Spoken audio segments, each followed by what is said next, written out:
विधानसभा सचिवालय परिसर में आज विधानसभा पिटिशन कमिटीर बैठक अनुष्ठित हो जाइछि। कमिटीर अध्यक्ष तथा विधायक बद्रीनारायण पात्र अध्यक्षतार बसिथिबा एही बैठक में कमिटीर सदस्य विधायक अश्विनी कुमार पात्र, मनोहर रांधारी, दाशरथी गमांग एवं प्रकाश सोरेन प्रमुख जोग देइथिले।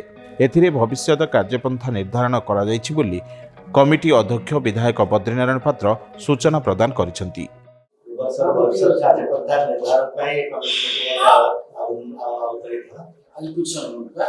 ये कमिटी आम सब पूर्वतन सब पुरातन सब अतीत बहु आवेदन कमिटी विचार भी विचार विभाग अधिकारी डाक पैसा लगे कि दुर्भाग्यवश तो कोरोना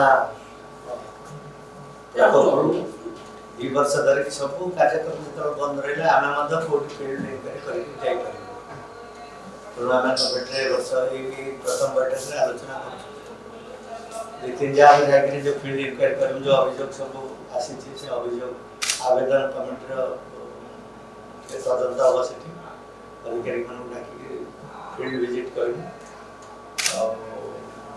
कार्यपंथा चलो नुआ नुआ आवेदन भी आसूँ जोड़ा भाईबुल आवेदन तार विचार शुणी हम और निष्पत्ति निया विभाग अधिकारी डाक परामर्श जिते दूर पार आम जो जो आवेदन असुविधा अच्छी समाधान करने। ब्यूरो रिपोर्ट, ओडिशा विधानसभा समाचार।